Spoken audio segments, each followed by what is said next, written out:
Welcome to Co-Parenting Champions with Dr. Celeste. I'm Dr. Celeste Simmons, forensic psychologist and strategic partner for family law issues.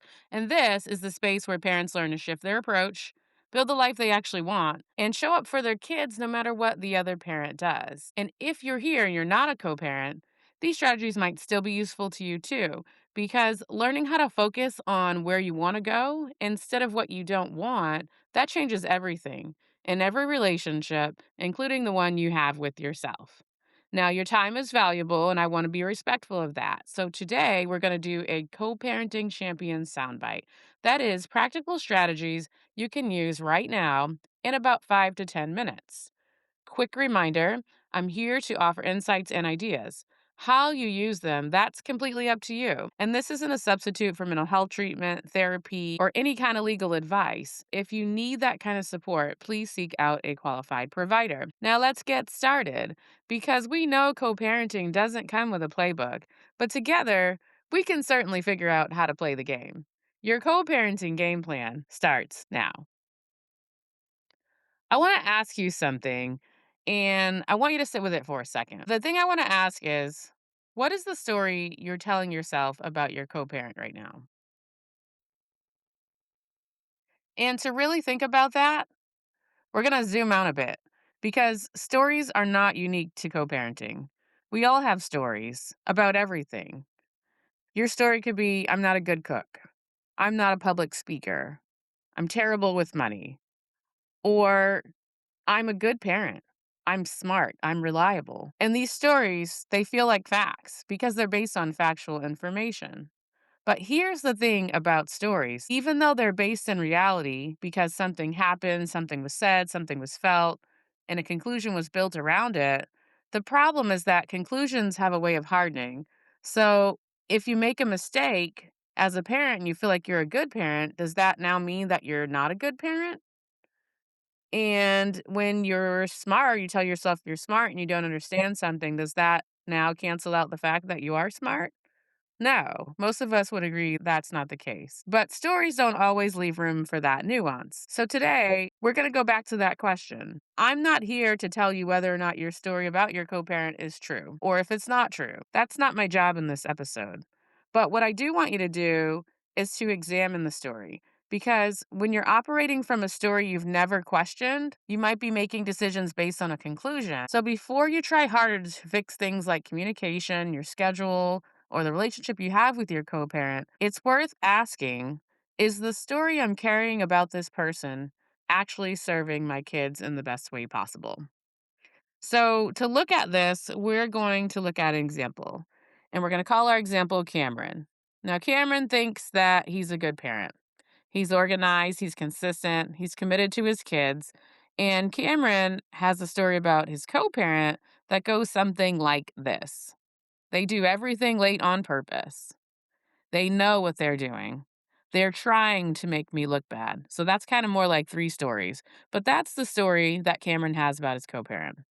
Now, all of those things, are they possible? Definitely. Is it confirmed? Not really.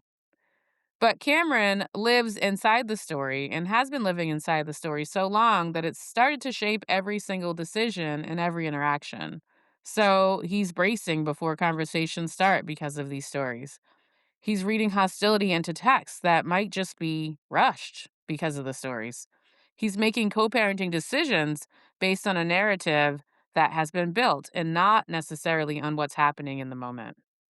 And this is exhausting for Cameron, not because of what the co parent is doing, but because of the weight of these stories that he's been carrying while interacting with his co parent. Now, when we carry these stories and we don't examine them, here's some things that could happen. It can become your operating system. So that's your base point. You stop responding to what is actually happening in the moment and you start responding to who you've decided that this person is. Even neutral events can get filtered through a story. A late pickup becomes proof. A missed text can become confirmation. A good moment can get dismissed because it doesn't fit the narrative that's already there. And your kids can feel that when it happens. They can't see the story, but they can feel the tension that lives inside the story. They can feel when you brace. They can feel when the air shifts if the co parent's name comes up. And the other thing that happens that's really big is that you stay stuck because when you've already written the ending, you stop looking for any other information. You stop being curious. You stop adapting. And co parenting without curiosity can be like two people at war who don't know how to call a ceasefire. Now, before I give you some ideas about what you can do regarding stories, I want you to hear this. The story that you're telling yourself feels like the truth. It feels like clarity. It feels like you finally figured out what you're dealing with. But clarity and certainty are not necessarily the same thing. And a story that feels true is not the same as a story that is true. The most dangerous narratives in co parenting aren't the ones that are obviously wrong. They're the ones that are partially right, just true enough to feel justified, just real enough to keep you stuck. You are not your story, and your co parent is not only your story about them. There's a framework I use with clients that can be really useful in these scenarios, and it's called the story lens, funny enough. And it's designed to do exactly what the name suggests to help you separate the narrative from objective facts so that you can stop letting assumption driven conflict run the show. Here's how you can work through it. So, the S in story stands for the story you're actually telling yourself. So start by naming the story out loud, not in your head. Write it down or say it to someone you trust. In the example we did with Cameron, the story was, they do this on purpose to undermine me, right? So what's your story? Get it out of your head and onto paper where you can actually look at it. The T in story stands for trigger. What set the story in motion in the first place? Was it a specific event? Was it a pattern that you've noticed? Is it something that happened months ago that you're still carrying? Is there things or are there things that keep it going? The story itself, is it new data or based on the original trigger? Naming what the trigger is separates the origin from the conclusion. So you get to see where the story started, not just where it lives now. The O in story stands for objective facts. And this is the part that's going to require some real honesty. So we're going to strip out interpretation here. We're going to strip out the always and never and strip out the motive for whatever you've assigned to the story for your co parent. And we're going to look at what actually factually has happened. Not what it means, what actually happened. Cameron's co parent in our example was late 3 times in 2 months. That's a fact. The conclusion that it was intentional is not a fact. It's a story layered on top of a fact. The R in story stands for reaction. How are you responding based on the story that you know? Not how you'd like to respond. How are you actually showing up? Are you bracing? Are you withdrawing? Are you escalating or over documenting? Your reaction is data. It tells you how much of the story is running your own behavior. So take a look at that. And the why in story is your next move. And this is where you reorient. So, given the objective facts that you looked at, right, not the interpretations that we talked about, and not the story that's the narrative that keeps things going, what's the most effective move for your kids and for your peace? Not the reactive move, the strategic one.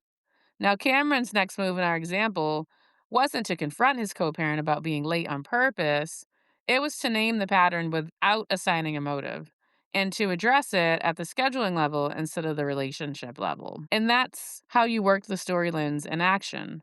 It's 5 steps that take you from a narrative that's a conclusion to more clarity that's objective. If something in today's episode resonated with you, share it with someone who needs it and subscribe so you never miss a practical tool that can actually change the direction in your life. And if you're ready for a quick practical next step, you can start with a co parenting reality check. The link to that is in the show notes. It's a free tool to help you start rethinking where you actually are in your co parenting journey. If you want a bit more than that and you want to see other kinds of factors that might be impacting your situation, you should look at the proximity audit as well. The link to that is in the show notes. It will tell you how to better align your expectations with objectivity. But if you know the story that you have about your co parent is based on reality, you've done everything you can, and still can't quite figure out how to move things in a different direction, that's not a knowledge problem. The link to work with me is in the show notes, too. Next time, I'll be back with more tips and tools to help you show up as a true co parenting champion. Because we know co parenting doesn't come with a playbook, but together, we can certainly figure out how to play the game. Your co parenting game plan starts now.